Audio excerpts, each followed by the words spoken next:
La parole est à Madame Valérie Pécresse. Monsieur le Président, mes chers collègues, ma question s'adresse au Premier ministre.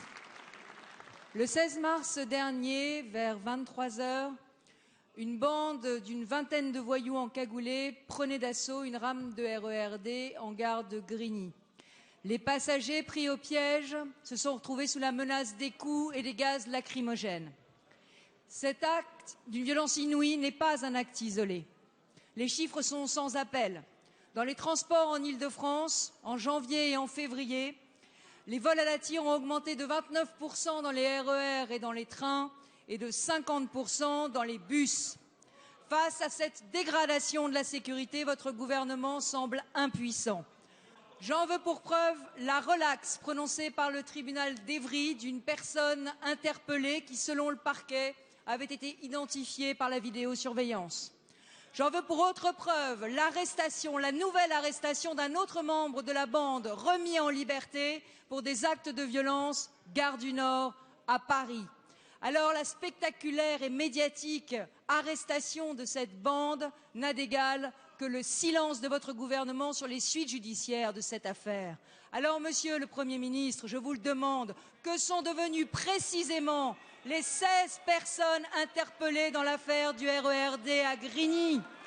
Par respect pour les familles et pour le travail remarquable des forces de l'ordre, le ministère public va-t-il faire appel de la relaxe du tribunal d'Évry? Et enfin, quelles mesures comptez-vous prendre pour mettre fin à l'impunité, ce sentiment qui conduit à la hausse de la délinquance dans tout le pays depuis votre élection? La parole est à Monsieur le ministre de l'Intérieur, Manuel Valls. Monsieur le Président, s'il vous plaît. Mesdames et Messieurs les députés, Madame Valérie Pécresse, même vous, vous enfourchez le cheval de la démagogie, de la mise en cause de la justice. Même vous, qui avez été ministre, qui avez gouverné, vous mettez en cause ici la justice, les magistrats qui sont indépendants. Même vous, vous attaquez à l'état de droit. Même vous, vous mettez en cause cette justice qui, comme vous le savez, agit de manière indépendante. Même vous, parce que vous êtes candidate à la région Île-de-France, vous mettez en cause l'état de droit. Même vous, alors que vos collègues, il y a quelques jours, s'attaquaient aux forces de l'ordre qui faisaient leur travail, vous venez ici nous donner des leçons. Même vous, Madame Pécresse, ça suffit cette démagogie.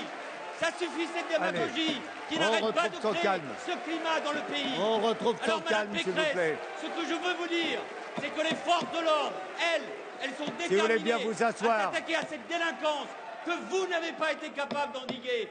Parce que vous ne ferez croire à personne que la violence dans les RER, dans les quartiers que vous avez abandonnés sont le fruit de la politique que nous menons des mois. Alors nous agissons pendant que vous faites de la démagogie.